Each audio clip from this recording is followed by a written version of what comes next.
Hi అండి Satish. Promo చాలా ఇంట్రెస్ట్‌గా ఉంది కదా! ఫుల్ ఫైర్‌లో వైల్డ్ కార్డ్స్ అట్లాగే పాత కంటెస్టెంట్లు కూడా వచ్చారు. ఎన్నడూ లేనిది రాము రాథోడ్ కూడా గట్టిగా వాయిస్ రైజ్ చేస్తా ఉన్నాడు. మరి తనూజ చెప్పిన పాయింట్లు అసలు రాము రాథోడ్ అండ్ రీతూ చౌదరి నామినేషన్ పాయింట్లలో ఎవరు రైట్, ఎవరు రాంగ్ అనిపించిందో ఫస్ట్ మెసేజ్ పెట్టండి. అట్లాగే వీడియో చూసే ముందు ఒక లైక్ కొట్టేసేయండి.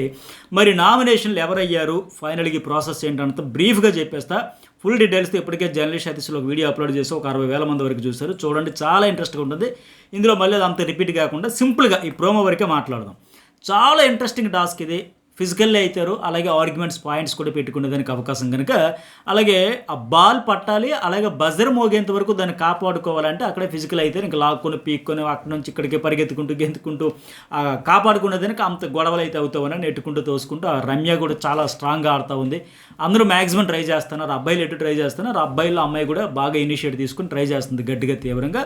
సరే, ఫస్ట్ రౌండ్ అయితే నిఖిల్ బాల్ పట్టాడు, అతనే కాపాడుకుంటూ ఫిజికల్గా మంచి ఒడ్డు పొడుగు ఉన్నాడు కనుక ఆయన కాపాడుకుంటూ ఆ తర్వాత ఎవరికో ఒకరికి తెచ్చివ్వాలి. తనూజకి ఆయన తెచ్చిచ్చాడు. తనూజ్ ఏమో సుమన్ శెట్టిని రాము రాథోడ్ని అయితే నామినేట్ చేసింది.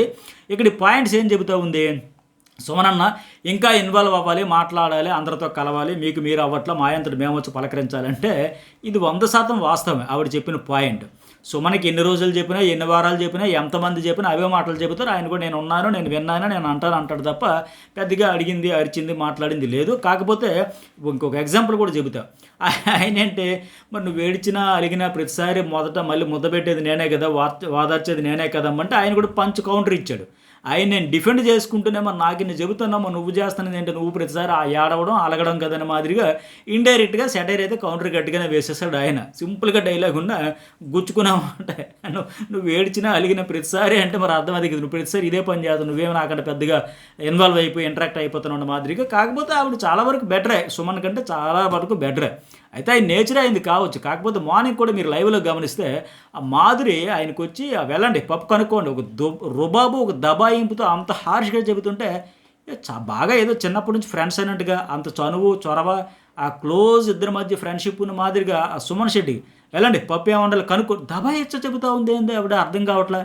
అందరూ ఆయన్ని సుమన్ శెట్టిని రెస్పెక్ట్ ఇస్తూ అన్న అన్న అన్న అని చెప్పి అందరూ హౌస్లో ఉండేవాళ్ళు అందరూ అంతా ఆయనతో ఒబిడియంట్గా పొలైట్గా ఉంటే ఆయన కూడా అందరితో అలాగే ఉంటున్నాడు. ఆయన చెప్పేటప్పుడు ఆవిడ మాధురి వచ్చి అంతలా చెబుతూ ఉంటే ఆయన వెళ్ళి అక్కడ కళ్యాణ్ దివ్య భరణి వాళ్ళు ఉంటే అమ్మ పప్పు అంటే ఎట్లా ఉండాలి, పలచగా ఉండాలా, చిక్కగా ఉండాలా, ముద్దగా ఉండాలా, ముద్దపప్పు ఉండాలా, ఇవన్నీ అడుగుతుంటే కళ్యాణ్ మీకు ఎందుకన్నా, మీకు ఎందుకు చెప్పండి, ఇవే మళ్ళీ గొడవలు వస్తాయి, సో మీరు వెళ్ళకండి, మీరు ఇన్వాల్వ్ అవ్వకండి, మీరు ఒకటి చెప్పారు మేము ఒకటి విన్నామా ఆవిడ ఒకటి చెప్పి ఇవే గొడవలు అవుతాయి అని అది కరెక్టే. ఆ దివ్యను పంపిస్తే దివ్యగడు వెళ్ళి అడిగింది. అయితే ఇలాంటప్పుడు కూడా ఈ సుమన్ శెట్టి ఒక స్టాండ్ తీసుకోవాలి. నాకెందుకమ్మా చెబుతావు, నీకు నోరు ఉంది కదా, అక్కడ మనుషులు ఉన్నారు కదా, వెళ్ళి చెప్పుకో, నాకెందుకు చెబుతావు, నేనెందుకు చెయ్యాలి అని సుమన్ శెట్టి ఎందుకు ఒక ఒపీనియన్ స్ట్రాంగ్ చెప్పకపోవడం. ఆవిడ చెప్పే విధానం కూడా కొన్ని రిక్వెస్ట్ కూడా కాదు, ఆర్డరే, దబాయి వెళ్ళి పని చూసుకో అన్న మాదిరిగా చెబుతూ ఉంటే ఎందుకు అంత సైలెంట్గా ఉంటాడు ఆయన, చెప్పొచ్చు కదా. ఇప్పుడు ఇలాంటి వాటి వల్ల ఒక లాజిక్ కూడా కొన్ని రీజన్ కూడా చెప్పొచ్చు ఆయన. తనూజ ఆ రోజు ఏమైంది టీ విషయంలో రాము రాథోడికి కనుక్కోబోయి అంటే ఫ్లోరా గారు స్నానంకి వెళ్ళారంటే ఆవిడ తాగరంట, సంజనా గారు చెప్పారని చెప్పేసి అంటే ఫ్లోరా గురించి ఈవిడెందుకు చెబుతుంది అని లేక ఈవిడ వచ్చిన తర్వాత ఎంత పెద్ద గొడవ అయింది. లాస్ట్లో సంజన రామురాథోడు ఏం చెప్పాడు, కన్ఫ్యూజ్ అయిపోయా మర్చిపోయా అని చెప్పాడు. కానీ ఎంత పెద్ద రచ్చ అయిపోయింది వాళ్ళకి. సో అట్లాగే ఇక్కడ సుమన్ శెట్టి కూడా ఆ ఎగ్జాంపుల్ చెప్పాను సరే, నువ్వు వెళ్ళమ్మా అడుగమ్మా, ఇందాకే కావాలనే గొడవ పడతానని చెప్పుకుని మరీ గొడవ పడింది కదా, సో నీకు నోరు ఉందని అర్థమైంది కదా, అప్పుడు నాకంటే నోరు లేదు, నీకు నోరు ఉంది కదా, వెళ్ళి అడుక్కోవచ్చు కదా, నేనెందుకు చెప్పాలి అని చెప్పుంటే బాగుండేది. సో చెప్పలేకపోతున్నాడు, అది కరెక్ట్ కాదు కదా. ఇక రెండో పాయింట్ ఏంటి, రాము రాథోడ్కి చేసింది తనూజ చెబుతూనేమంటే హెల్త్ విషయంలో భరణి గారికి ఎందుకు అక్కడ ఏమది కెప్టెన్సీ లగ్జరీ రూమ్లో పడుకొనిచ్చో ఆ అమ్మాయికి సంజనాకి ఎందుకు చేయలేదని లెక్క అడుగుతా ఉంటే హెల్త్ ఇష్యూస్ ఉండేటప్పుడు మరి ఆయనకి భుజం నొప్పి అన్నాడు, హెల్త్ డిస్టర్బెన్స్ ఉందన్నాడు, అట్లాగే ఈ సంజన కూడా హెల్త్ ఇష్యూ ఫస్ట్ అయితే అగ్రీ అయ్యాడు కనుక ఓకే పడుకుంటే సంజన గారు అని. తర్వాత మళ్ళీ భరణి ఇన్ఫ్లుయెన్స్ వల్ల అక్కడికి వెళ్ళిపోయాడు. అంటే ఈ కంప్లైంట్ అయితే ఉంది. భరణి కంప్లీట్గా ఫ్లోరా వెళ్తా ఒక పప్పెట్ మాస్టర్ లాగా తోలుబొమ్మను ఆడించాడు, ఇన్ఫ్లుయెన్స్ అవుతున్నాడు అంటే అది వరకు ఓకే. ఆ విషయంలో పక్కగా రాము రాథోడ్ని అయితే వారమంతా కెప్టెన్సీ గైడెన్స్ ఇచ్చిందంతా భరణియే. మరి ఆయనకి హెల్త్ ఇష్యూ ఉండేట్టుగా ఆవిడకి అనేటప్పుడు ఒక నైట్ ఉంటే ఏమైంది, నీకు మళ్ళీ బ్లాక్ వచ్చేస్తుంది జాగ్రత్తగా బెదిరించి మరి పంపించేటప్పుడు కరెక్ట్ కాదు కదా. ఆ విషయంలో రాము రాథోడ్ని తప్పు పట్టచ్చు.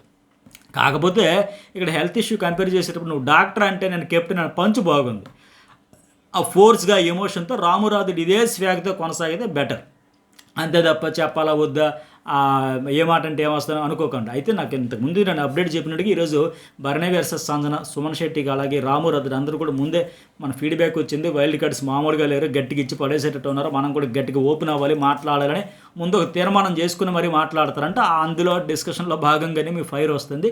ఇట్లాగే పర్ఫెక్ట్గా కొనసాగితే బెటర్.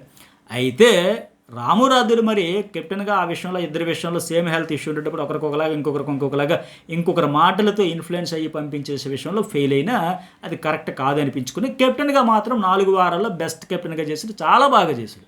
ప్రతి ఒక్క విషయంలో కూడా చాలా బాధ్యతగా జాగ్రత్తగా చేశాడు. అందుకే నాగార్జున గారు కూడా అప్రిషియేట్ అయితే చేశారు.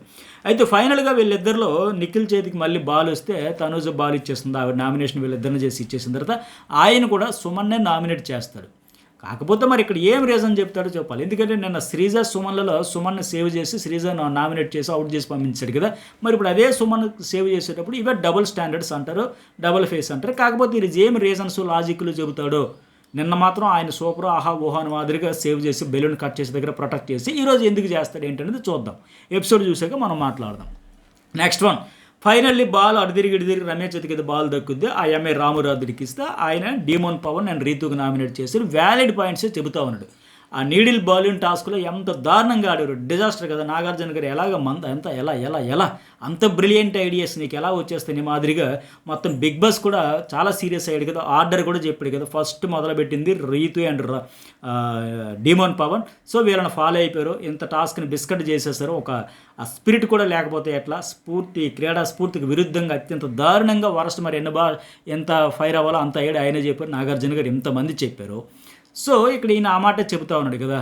ఈ కుర్రాడు రామురాదుడు ఆ రోజు కూడా నేను అబ్జర్వ్ చేశాను చెబుతా ఉండేటప్పుడు రీతు చౌదరి కనీసం ఆలోచించాలి కదా. బిగ్ బాస్ చెప్పిన తర్వాత ఫౌల్ గేమ్ అని నువ్వు అనడం కాదు, సంచాలకి అయినప్పుడు డిస్క్వాలిఫై చేసేయాలి, గేమ్ ఆపేయచ్చు కదంటే ఇంకెలా చెప్పాలి. ఆ రోజు చాలా గట్టిగా చెప్పాడు కదా, రీతు రాంగ్ అలా పెట్టేయకూడదు, అలా ఆడకూడదు.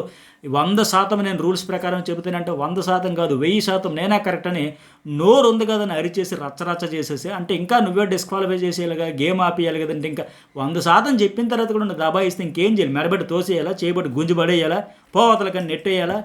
చెప్పేటప్పుడు వినిపించుకోవాలి, అర్థం చేసుకోవాలి కదా. మళ్ళీ ఆ రోజు ఎందుకు ఆపలేదు, నువ్వు పడుకున్నావంటే మరి ఆయన కూడా అదే స్థాయిలో అనొచ్చు కదా. ఆ రోజు నీకు వినపడలేదా, చెవుల్లో ఏమైనా దూది పెట్టుకున్నావా, లేకపోతే మైండ్ ఎక్కడ పెట్టుకున్నావు, నేను క్లియర్గా చెబుతుంటే వినపడలేదా, పడుకున్నావని మళ్ళీ అంత ఎటకారంగా పోక్ చేసే మాదిరిగా అడుగుంటే రామోరాదుడు అక్కడ కూడా ఇచ్చేయాల్సింది. నేను 100% అంటే 1000% అన్నావు కదమ్మా, ఆ రోజు నీకేం దిమాగ్ పని చేయలేదా. నాగార్జున గారు అన్నట్టు హెయిరే కట్ అయింది, మెమరీతో పాటు ఇంకేమైనా కట్ అయింది బ్రెయిన్ కానీ, అప్పుడెక్కడ పెట్టుకున్నా అట్లా అనొచ్చు కదా. సో అంటే ఆవిడ చెప్పే విధానం చూస్తే నోరు ఉంది కదనే దబాయించేస్తాం, దేవుడు 4 ఇచ్చాడు కదా అని చెప్పేసి ఎలా పడితే అలా మడతెట్టేస్తాం తిప్పేస్తామంటే ఆ రోజు ఈవిడే చెప్పి మళ్ళీ ఇప్పుడు కూడా నువ్వే చెప్పలేదు అంటే నేను ఆడినా సరే నువ్వే చెప్పలేదు, నా తప్పు అని తెలిసినా నువ్వే 100% డిస్క్వాలిఫై చేసి పడేళ్ళు, నీదే తప్పు అన్నట్టుగా చెప్తుంది. ఆయన ఎంత అరిచాడు. ఈరోజేమో మళ్ళీ తోక తొక్కిన తాచులా బుసలు కొట్టేసి ఈయన ఆయన తప్పుపడుతూ మళ్ళీ అరుస్తూ ఉంటే అంటే ఆడియన్స్ చూడరనుకుంటుంది ఏంటి. ఆ రోజు అంత కాన్ఫిడెంట్గా అంత స్ట్రాంగ్గా ఆయన చెప్పి ఇంకేం చెప్పాలి, గుంజు పడేయాలా చేయబట్టుకునే. రీతు వద్దు అని జాగ్రత్తగా వేసేసి ఫౌల్ ఆడేసి తన దారిలో మొత్తం ఆ టీమ్నే స్పిరిట్నే బిస్కెట్ చేసేసి అంతా చేసేసి పైకి ఇక్కడేంటి డీమోన్ పవన్తో రామురాదుడు మాట్లాడుతూ రీజన్లు చెబుతా ఉన్నాడు. సరే ఆవిడకంటే ఈ ఫౌల్స్ గివిల్స్ మనం చూసాం, ఆవిడ డిఎన్ఏలు ఉన్న మాదిరిగా ఆడేస్తుంది, ఏ టాస్క్ ఇచ్చినా సంచాలకి బిస్కెట్ చేసేస్తుంది. నీ నుంచి కూడా నేను ఎక్స్పెక్ట్ చేయలేదంటే డీమోన్కి అయితే నిజంగా అది కాంప్లిమెంట్ అసలు తల ఎక్కడ పెట్టుకోవాలన్న పరిస్థితులు ఇరికించేశాడు రాము. ఆవిడంటే సవసం చూసాం కదా, ఆవిడ అలాగే చేసుకెళ్ళిపోతుంది. మరి నీకేమైంది అడిగా. సో ఇక్కడ కూడా ఈవిడ దూరిపోతుంది ఏంటి, ఇది ఎట్లా నేను మాట్లాడతా, రీజన్లో చెప్పినప్పుడు నీకు చెప్పినప్పుడు నువ్వు డిఫెండ్ చేసుకో, అరుచుకో, అబద్ధాలు ఆడుకో, తిప్పి రివర్స్ చేసి ప్లేట్ ఫిరాయించవచ్చు.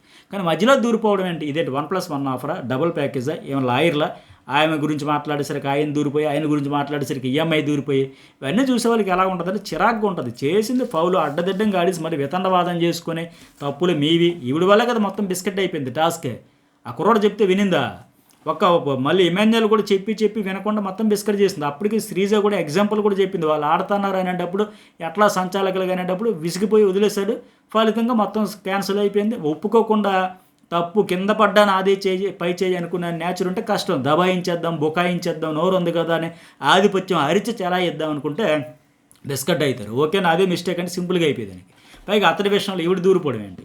సరే ఫైనల్గా ఏంటంటే సుమన్ శెట్టికి తనూజ అండ్ నిఖిల్ అయితే నామినేట్ చేస్తారు. భరణికేమో సంజన అండ్ గౌరవ్. ఇక్కడే సంజన భరణి మధ్య కూడా పెద్ద గొడవ అవుతుందంటే రచ్చ రంబోలు అవుతుంది. అట్లాగే దివ్యని ఆ మాధురి అండ్ రీతు చౌదరి వీళ్ళు చేస్తారు. అట్లాగే డీమోన్ని రమ్య ఇప్పుడు చేసాం కదా, రామూరాధు ఇవి చూసాం కదా. ఇక తనూజని అయితే సుమన్ శెట్టి అండ్ గౌరవ్ చేస్తారు. ఫైనల్గా ఇమాన్యుయల్, సంజన, రీతు, కళ్యాణ్ వీళ్ళైతే రారు. రామూరాధు ఏంటంటే కెప్టెన్గా చేయడం వల్ల ఫైనల్గా ఆయన కూడా వచ్చేసే ఛాన్సెస్ వెరీ హై. సో 6 అయితే నామినేషన్ అవుతారంటే భరణి, తనూజ, సుమన్ శెట్టి, డీమోన్, దివ్య, పవన్ అండ్ రాము అవుతారు. మిగతా 4 అయితే తప్పించుకుంటారు. అయ్యే ఛాన్సెస్ వెరీ హై ఈ 6 అయ్యేది. మరి మీకేమనిపించింది? లైక్ చేయండి, మెసేజ్ పెట్టండి. జర్నలిస్ట్ సతీష్ న్యూస్ బోల్ 2 ఛానల్స్ సబ్స్క్రైబ్ అయితే చేసుకోండి.